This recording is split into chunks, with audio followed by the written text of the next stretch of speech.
की वीडियो में करने वाला हूं बाबू क्लास 12 इंटर बोर्ड परीक्षा के लिए हिंदी का मोस्ट वीवीआई ऑब्जेक्टिव प्रश्न। आज के इस वीडियो में करेंगे बाबू हिंदी के पूछे गए सारे ऑब्जेक्टिव प्रश्न को। तो आप लोग जो है इस वीडियो को पूरे अंत तक देखिए। आज इस वीडियो में करेंगे जो प्रीवियस ईयर प्रश्न है, जो बोर्ड एग्जाम में पूछे गए प्रश्न हैं, वो सारे प्रश्न आज के इस वीडियो में हम लोग करने वाले हैं।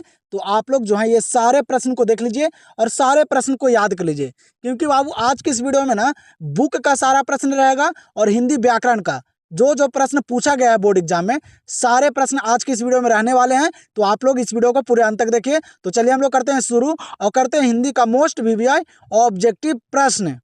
चलिएगा तो पहला नंबर प्रश्न को देखिएगा। यहाँ पे क्या करा अगला प्रश्न कि सूबेदारनी किस कहानी की पात्रा है। जो बाबू सूबेदारनी है वह किस कहानी की पात्रा है, यह प्रश्न कर रहा है। बताइएगा सारे प्रश्न बाबू आज की इस वीडियो में पूछे गए प्रश्न रहेंगे, जो जो प्रश्न बोर्ड एग्जाम में पूछे गए हैं, क्योंकि बाबू पूछे गए प्रश्न को बार बार बोर्ड एग्जाम में रिपीट किया जाता है, इसीलिए एक इंपॉर्टेंट वीडियो आप लोग के लिए ये। तो आप लोग इस वीडियो को पूरे अंत तक देखिएगा। सूबेदारनी किस कहानी की पात्रा है, तो आप सभी को पता होगा बाबू, तो उसने कहा था। उसने कहा था कहानी जो है, इसके पात्रा कौन है, तो सूबेदारनी है। आंसर यहाँ पे क्या हो जाएगा, ऑप्शन नंबर बी।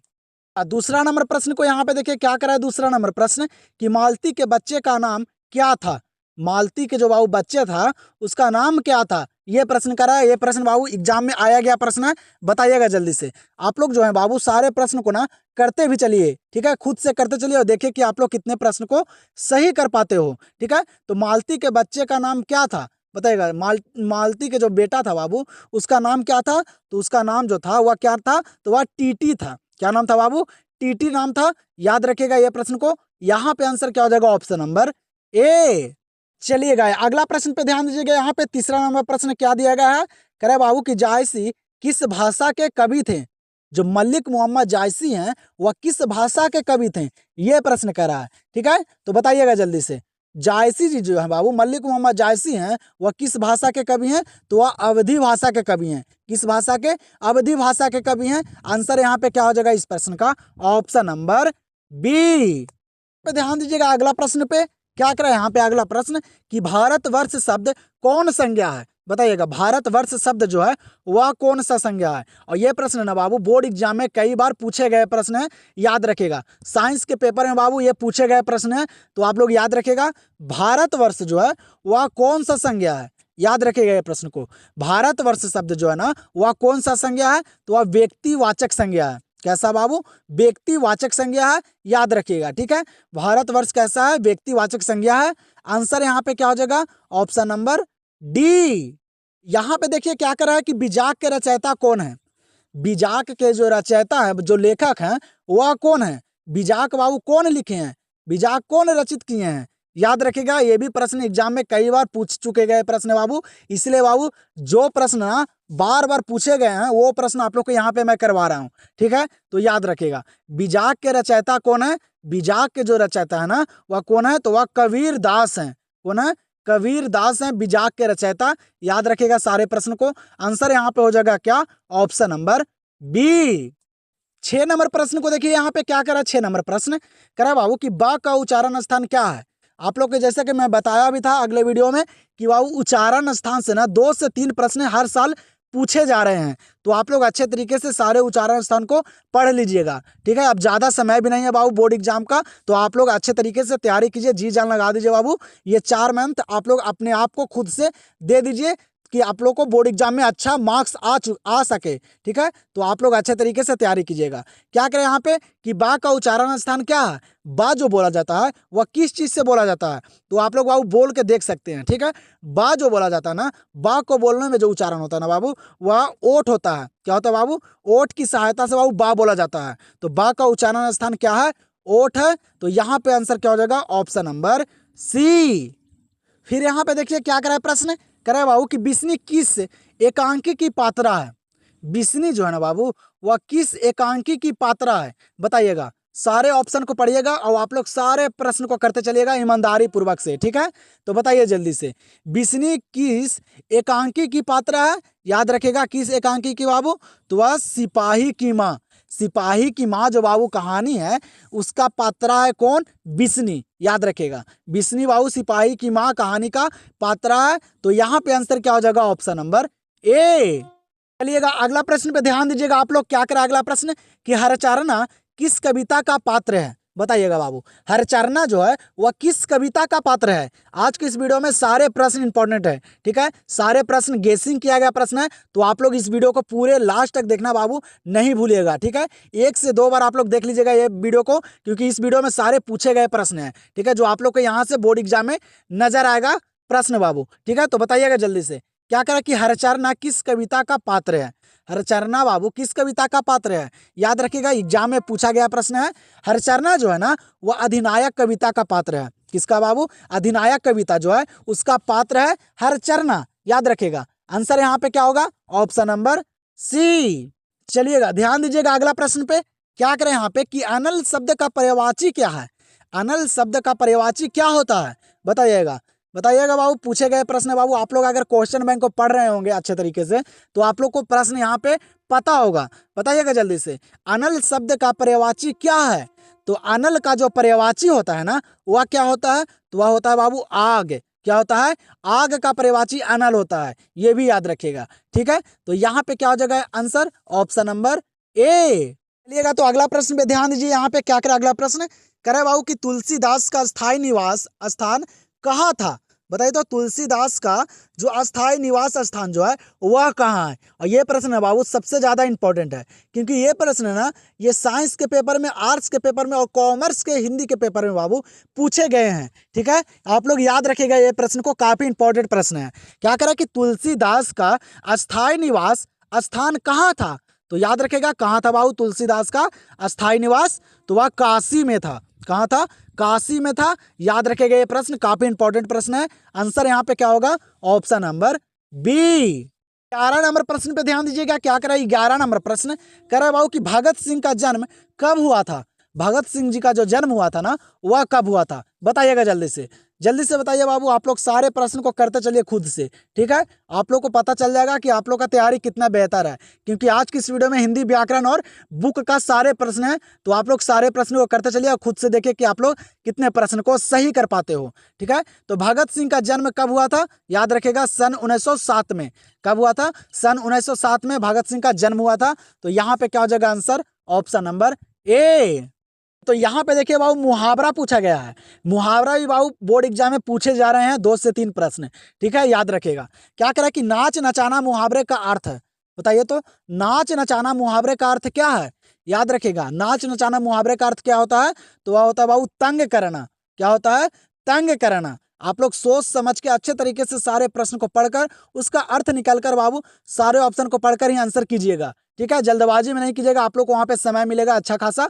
आप लोग अच्छे तरीके से सारे प्रश्न को कीजिएगा कि एक भी प्रश्न गलती ना होए, ठीक है। मैं आप लोग को बताऊंगा बाबू, अभी आप लोग के पास समय है, मैं आप लोग को बताऊंगा लास्ट में कि किस तरह से पेपर करना है और आप लोग को किस तरह से बोर्ड एग्जाम में पेपर को लिखना है कि आप लोग को अच्छे मार्क्स आ सके, ठीक है। तो आप लोग जो है ना इस चैनल को सब्सक्राइब करके रखिए और वीडियो आप लोग को पसंद आ रहा होगा तो वीडियो को आप लोग लाइक करके रखिए, ठीक है। तो बताइएगा जल्दी से, क्या करें कि नाच नचाना मुहावरे का अर्थ है?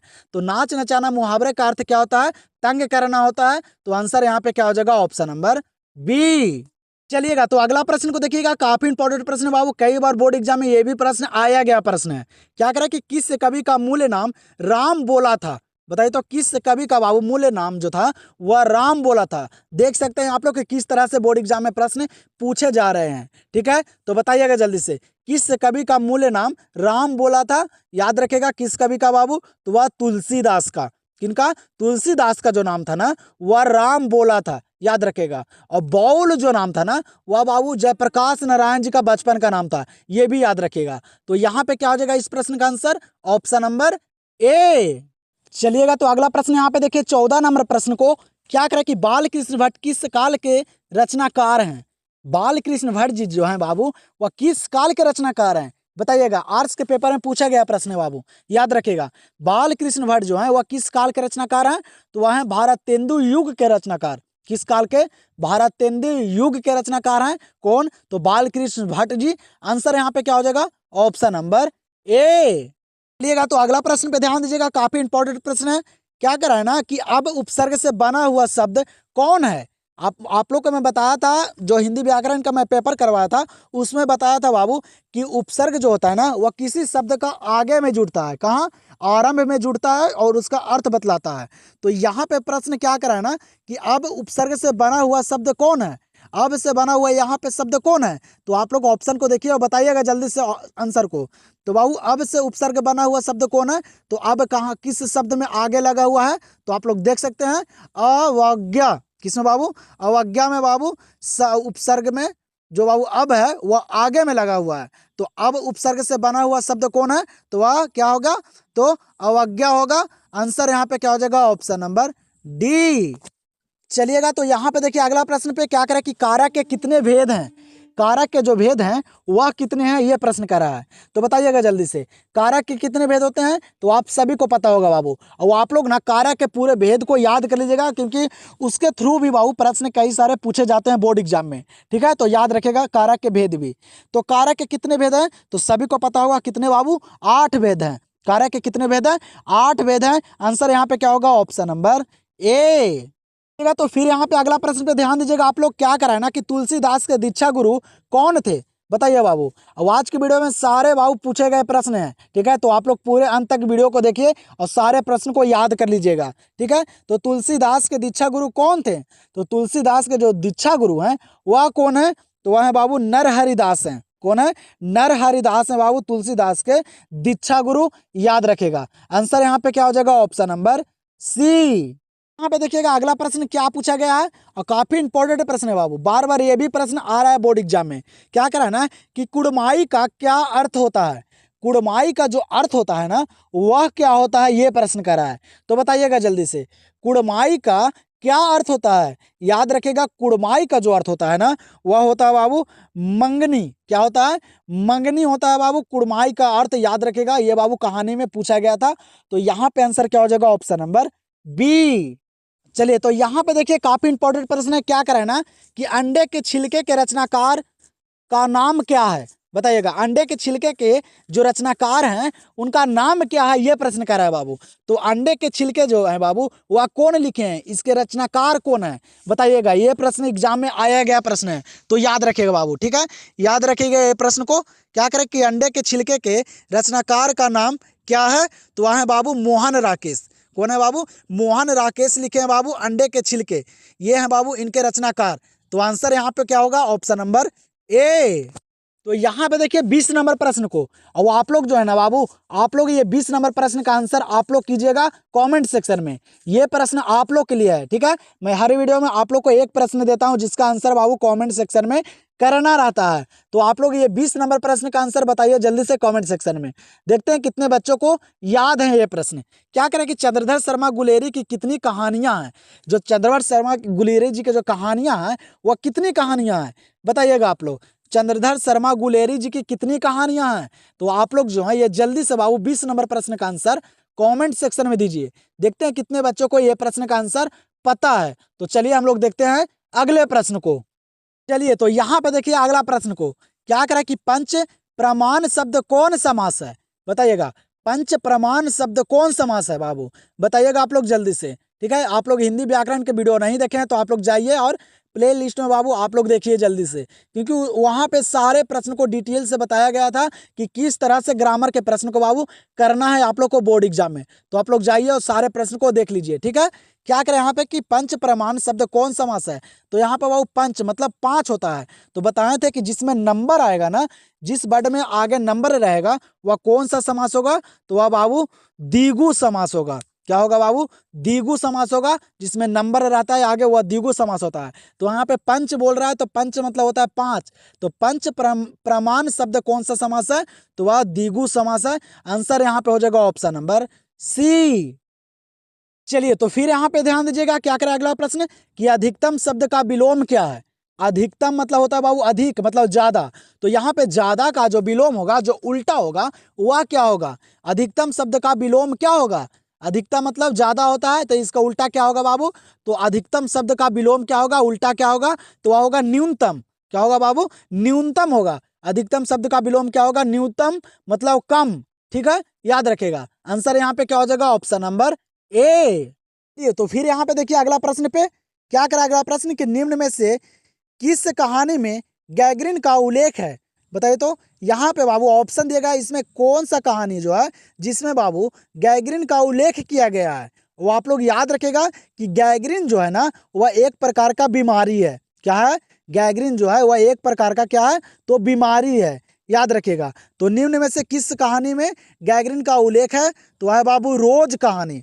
रोज कहानी में गैगरिन का उल्लेख किया गया है। आंसर यहाँ पे क्या होगा? Option number A.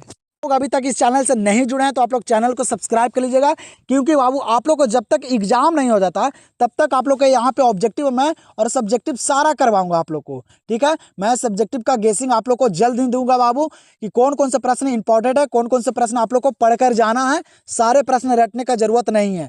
ठीक है, तो आप लोग को गेसिंग करवाऊंगा। तो आप लोग जो है चैनल को सब्सक्राइब करे रखिए जब तक आप लोग का एग्जाम नहीं होता है। ठीक है, चैनल को सब्सक्राइब कर लीजिए और वीडियो आप लोग को पसंद आ रहा होगा तो वीडियो को लाइक कर लीजिए। ठीक है, तो बताइएगा जल्दी से यहाँ पे क्या करना है कि पुष्प शब्द का विशेषण क्या होगा? तो पुष्प शब्द का जो विशेषण होगा वह क्या होगा? याद रखेगा, विशेषण से ही प्रश्न आ रहे हैं बोर्ड एग्जाम में। तो पुष्प शब्द का विशेषण क्या होता है? तो वह होता है पुष्पित। क्या होता है बाबू? पुष्पित होता है। आंसर यहाँ पे हो जाएगा ऑप्शन नंबर बी।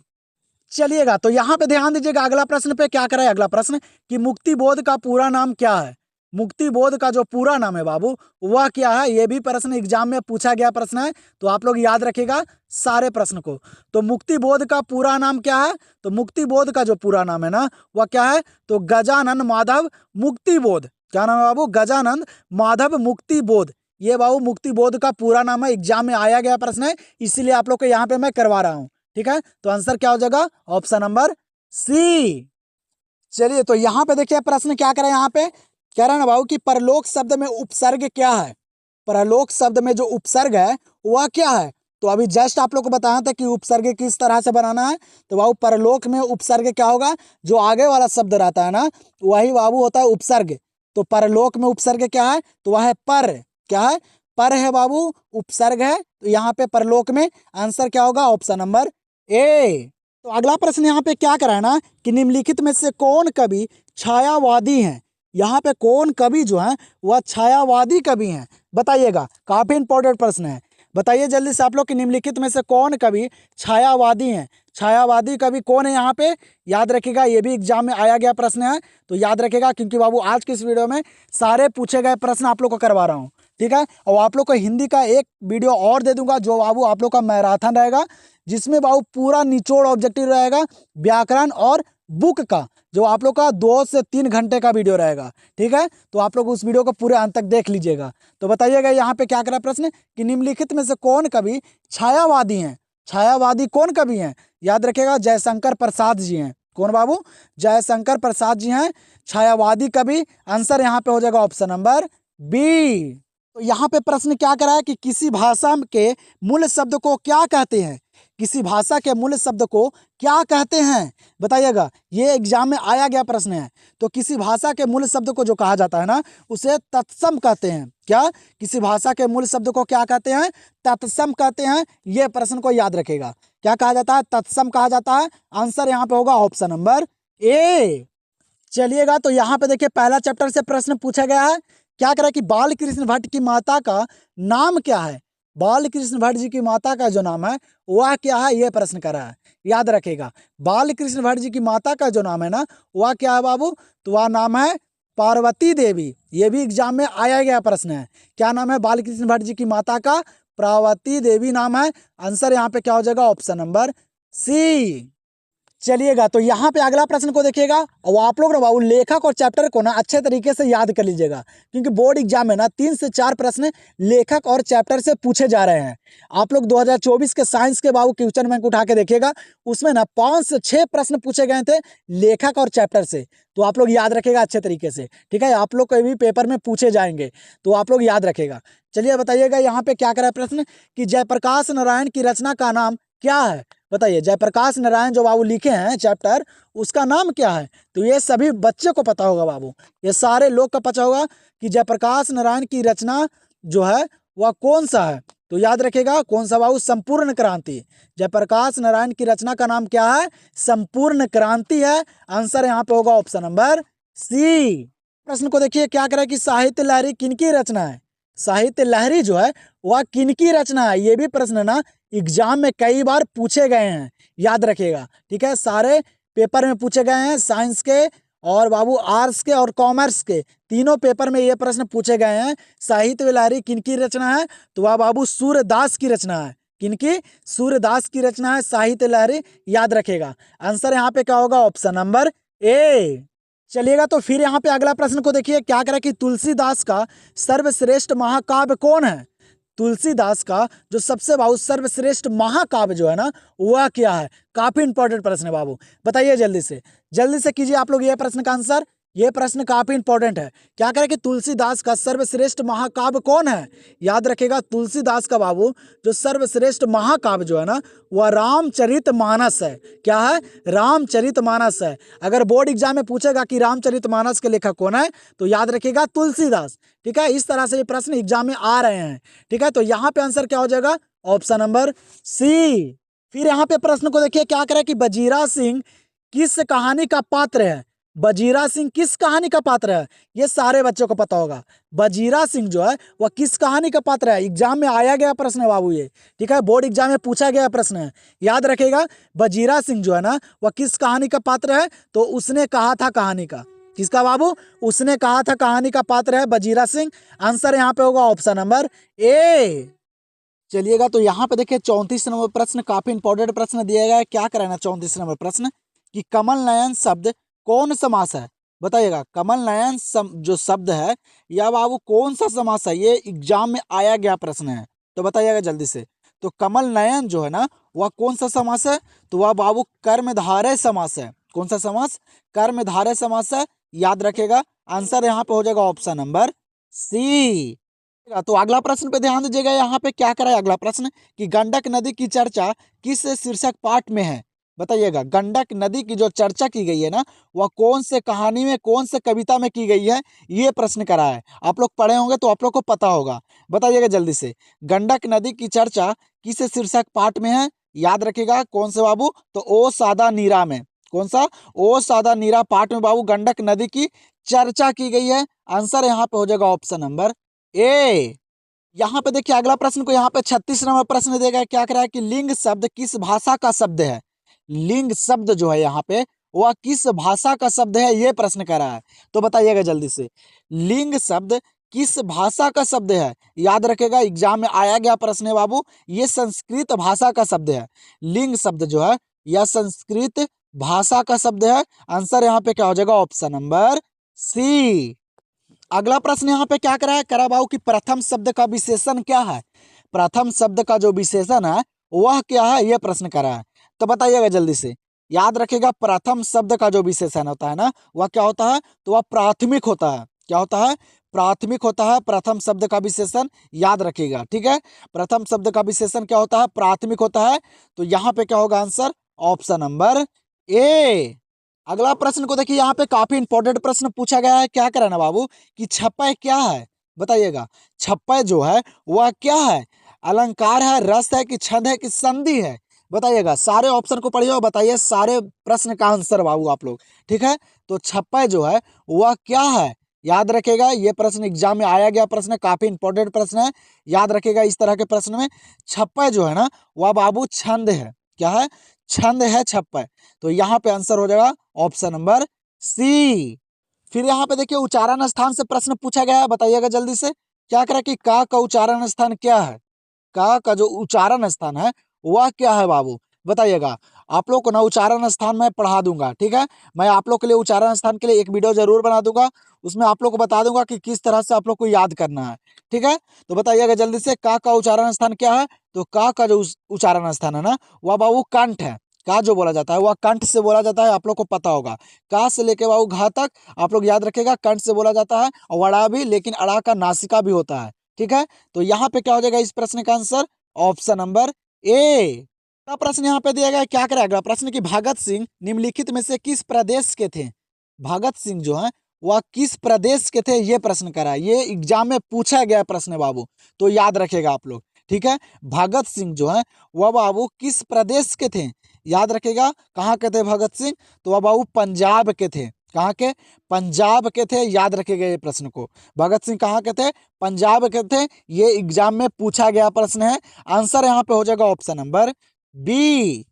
चलिए तो यहाँ पे देखिए 41 नंबर प्रश्न बाबू, ठीक है। आज की इस वीडियो में हम लोग 41 प्रश्न करेंगे और वो आप लोग के लिए मैं बताया हूँ 2 से 3 घंटा का बाबू मैराथन मैं करवाऊंगा हिंदी का, जिसमें आप लोगों को काफी सारे प्रश्न हिंदी व्याकरण के रहेंगे और बाबू पूरे बुक का निचोड़ प्रश्न रहेंगे। तो आप लोग उस वीडियो को ना पूरे अंत तक देख लीजिएगा, क्योंकि बाबू उस वीडियो दम आप लोग के लिए काफी इंपॉर्टेंट होने वाला है, क्योंकि वो बाबू आप लोग को 2 से 3 घंटा के लिए रहेगा वो, जिसमें आप लोग को पूरा बुक का निचोड़ प्रश्न रहेगा बाबू ऑब्जेक्टिव का और हिंदी व्याकरण का, ठीक है। तो आप लोग उस वीडियो को देख लीजिए। आज हम लोग इस वीडियो में 41 ही प्रश्न करेंगे और आप लोग को कमेंट सेक्शन में बताना कि आप लोग 41 प्रश्न में कितने प्रश्न को सही कर पाए हैं, क्योंकि बाबू जो ये 41 प्रश्न मैं यहाँ पे करवाया हूँ ना, ये सारे पूछे गए प्रश्न करवाया हूँ। जो बोर्ड एग्जाम में प्रश्न बार बार रिपीट किए जा रहे हैं ना, वो सारे प्रश्न आज की इस वीडियो में था। तो आप लोग कमेंट में बताइएगा कि आप लोग कितने प्रश्न को सही कर पाए हैं। तो बताइए यहाँ पे लास्ट प्रश्न 41 नंबर का आंसर क्या करा है कि साम्यवादी किससे लड़ रहा है? साम्यवादी जो है वह किससे लड़ रहा है, यह प्रश्न कर रहा है। याद रखेगा, साम्यवादी किससे लड़ रहा है बाबू? तो वह पूंजीवाद से लड़ रहा है। किससे? पूंजीवाद से लड़ रहा है। आंसर यहाँ पे हो जाएगा क्या? Option number A. और आप लोग अभी तक चैनल से नहीं जुड़े हैं तो चैनल को सब्सक्राइब करके रखिए जब तक आप लोग का एग्जाम नहीं हो जाता है, ठीक है। आप लोग को इस चैनल पे ना सारा ऑब्जेक्टिव आउट सारे विषय का मैं कंप्लीट करवाऊंगा आप लोग को इसी प्रकार से, ठीक है। तो आप लोग चैनल को सब्सक्राइब करके रखिए और आप लोग को इस ये वीडियो पसंद आया होगा तो वीडियो को आप लोग लाइक कर दीजिए, ठीक है। तो हम लोग मिलते हैं अगले वीडियो में इसी धमाके के साथ और करते हैं ढेर सारे ऑब्जेक्टिव प्रश्न।